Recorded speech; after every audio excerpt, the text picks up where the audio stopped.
এর আগের ভিডিওতে আমরা পায়রার জেনারেশন এবং ব্লাড লাইন নিয়ে কিছু আলোচনা করেছি। কিছু লোক কমেন্ট করছিল যে ভালো ব্লাড লাইন ভালো জেনারেশনের পায়রা কী করে বাছাই করব। ভালো উড়া পায়রা ভালো পারফরমেন্স দেয়, ভালো দম করে, সেই পায়রা তো চেনা যায়, আপনি দেখে চিনতে পারবেন বা অনেক প্রসেস আছে চেনার।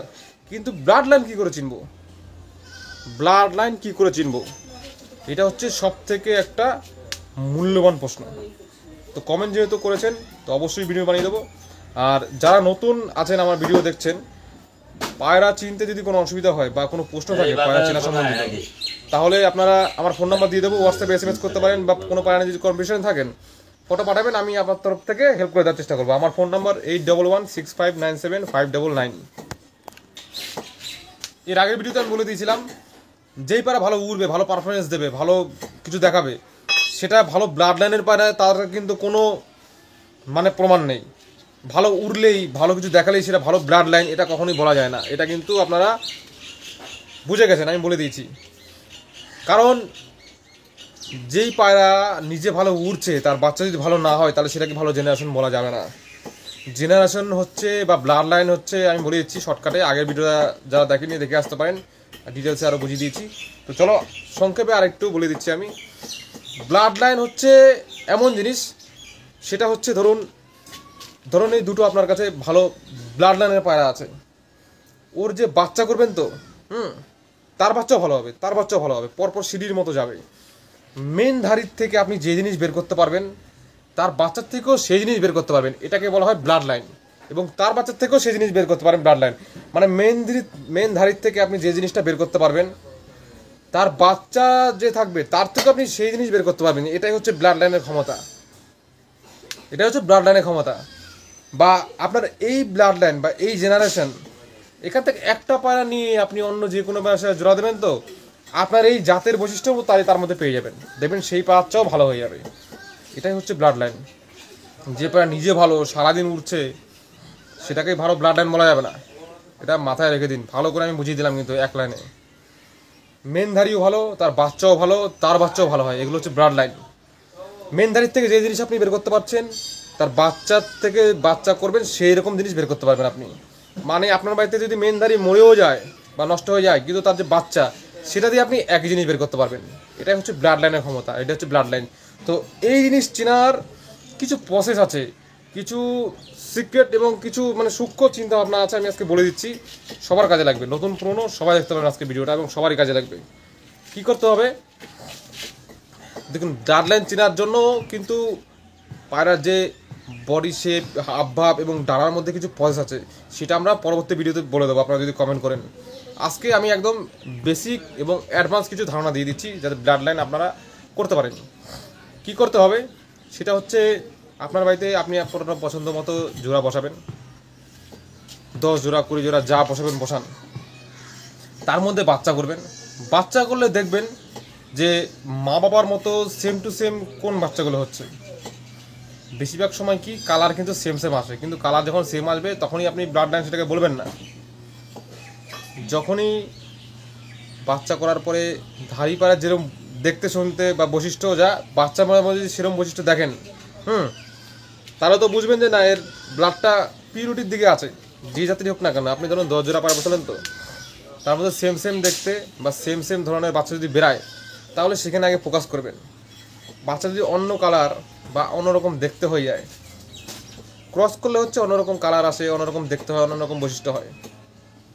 ক্রস করলে কিন্তু জেনারেশন থাকে না, ব্লাড লাইন থাকে না টিকে, এটা কিন্তু মাথায় রেখে দিন। ব্লাড লাইন টিকে রাখতে গেলে সেম জেনারেশন বা সেম ধরনের পায়রা কিন্তু জোড়া দিয়ে সবসময় এগোতে হয়। ক্রস করলে অবশ্যই দম বাড়ে, সেটা আলাদা জিনিস। আর ব্লাড লাইন মেনটেন করতে গেলে আপনার সেম দমই পাবেন, সমস্যা নেই, সেম বৈশিষ্ট্য পাবেন।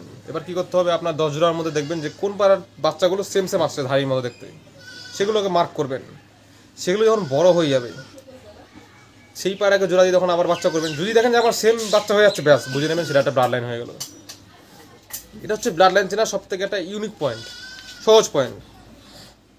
আপনার 10 জোড়া পায়রা থাকলো, সব করা পায়রা বাচ্চা করলেন, বাচ্চা পায়রাগুলো সেম ধাড়ির মতো দেখতে হচ্ছে, ধাড়ির মতনই উড়ছে, ধাড়ির মতনই সেম সেম করছে।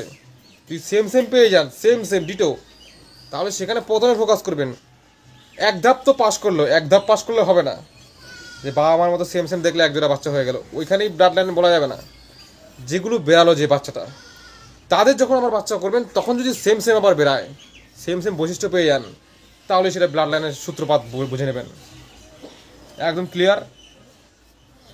ধরুন যে আপনার মেন ধারী, তার মধ্যে সেম সেম বাচ্চা সেম সেম বৈশিষ্ট্য সব করার আসবে না। 10 জোড়া বসালে তার মধ্যে 2 জোড়া বা 3 জোড়ার মধ্যে ওই জিনিসটা দেখতে পারবেন। দেখার পরে তাদের যখন বাচ্চা করবেন, তার মধ্যে দেখবেন যে কোন জোড়াটার বাচ্চা আবার সেম সেম আসছে, মানে তার যে মেন ধারী সেরকম বৈশিষ্ট্য, বা যে তার বাচ্চা সেরকম বৈশিষ্ট্য, মানে মেন যে ধারী ছিল সেরকম বৈশিষ্ট্য আনছে কিনা, মানে বাচ্চা যদি সেম বৈশিষ্ট্য নিয়ে আসে বা সেম ধরনের দেখতে হয় বা সেম ধরনের সব কিছু হয় ক্যাটাগরি, তাহলে বুঝে নেবেন সেটা হচ্ছে একটা ব্লাড লাইনের সূত্রপাত, এখান থেকেই হয়। একদম সুন্দর করে বলেছি, ভালো করে বুঝে নিন। ব্লাড লাইন চিনতে গেলে আপনার এক জোড়া বাচ্চা করলে হবে না, বাচ্চাও করতে হবে। এবার ব্লাড লাইন কত বেশি স্ট্রং সেটা জানতে গেলে আপনার আরও ধাপ বাচ্চা করতে হবে, 1 ধাপ 2 ধাপ 3 ধাপ 4 ধাপ, যত ধাপে ধাপে বাচ্চা করবেন তত আপনি ব্লাড লাইন বুঝতে পারবেন যে কোন পায়রা জোড়ার ব্লাড লাইনের ক্ষমতা বেশি। বুঝতে পেরেছেন? একটা ইউনিক জিনিস বলে দিচ্ছি। ধরুন আপনার যে মেন ধারীটা, যেখানে ব্লাড লাইন সূত্রপাত হলো, মেন ধারীর মধ্যে অনেকে সেম ব্লাড লাইনও থাকতে পারে, বা ধরুন ক্রসও থাকতে পারে, বা উল্টো পাল্টা এলোমেলো থাকতেই পারে, সেখান থেকেও কিন্তু জেনারেশন বেরায়। সেক্ষেত্রে কী করে বেরাচ্ছে বলুন তো? ওই যে মেন ধারী ছিল না, তার মধ্যে দুটো পায়রার মধ্যে যে কোনো একটা পায়রার মধ্যে সেই ব্লাড লাইনটা ছিল, সেটাই ডমিনেট করে দিয়েছে, তার থেকে এসছে। এটা হচ্ছে ব্লাড লাইনের পাওয়ার। আর যদি দুটো সেম ব্লাড লাইন হয়ে যায় তাহলে তো সমস্যাই নেই। কিন্তু যদি দেখেন যে আপনার পরপর জেনারেশন করেছেন, ব্লাড লাইন পেয়ে গেছেন, কিন্তু আপনার যে মেন ধারীটা সেটা কিন্তু আলাদা, দেখা গেল দুটো পায়রা আলাদা, তাহলে বুঝে নিতে হবে ওই দুটো পায়রার মধ্যে কোনো একটা পায়রার ব্লাড লাইনের জোর বেশি, বা সেটাই হচ্ছে মেন ভূমিকা পালন করেছে। এটা খেয়াল রাখবেন। এগুলো কিন্তু খুবই সিক্রেট জিনিস, আমি বলে দিচ্ছি একদম অতি সহজে। যারা আমার ভিডিও দেখে তারা কিন্তু জানে যে আমি কীরকম ধরনের ভিডিও দিই বা কীরকম ইনফরমেশন দিই। এবার ব্লাড লাইনের জন্য আপনি 1 ধাপ 2 ধাপ 3 ধাপ, আর ব্লাড লাইন মেনটেন করার জন্য সবসময় ভাই বোনের সাথে জোড়া দেওয়া হয়। ধরুন প্রথমবারের বাচ্চা, তার মধ্যে তার সাথে দ্বিতীয় তৃতীয় আলাদা আলাদা বাচ্চা, বা সেমও জোড়া দেওয়া যায়, কোনো সমস্যা নেই, সব চলবে। যারা বলে যে সেম ভাই বোনের জোড়া দেওয়া যায় না, সেম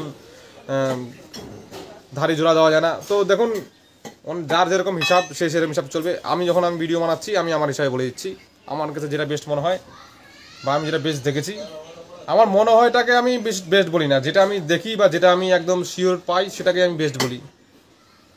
তো ভাই বোনের সাথে অবশ্যই জোড়া দেয়, কোনো ব্যাপার না। আপনি যখন জাত করতে যাবেন না, জেনারেশন করতে যাবেন না, তখন আপনার ওই একটাই সব থেকে মেন পথ, সেম ব্লাড জোড়া দিতে আসবে। সেম ব্লাড সবসময় জোড়া দেওয়ার চেষ্টা করতে হয়, একটু এলোমেলো করলে সুবিধা হয়। ধরুন প্রথমবারের বাচ্চার সাথে 3 নম্বর বারের বাচ্চা, বা প্রথমবারের বাচ্চার সাথে 5 নম্বরের বারের বাচ্চা, এরকম করা যেতে পারে।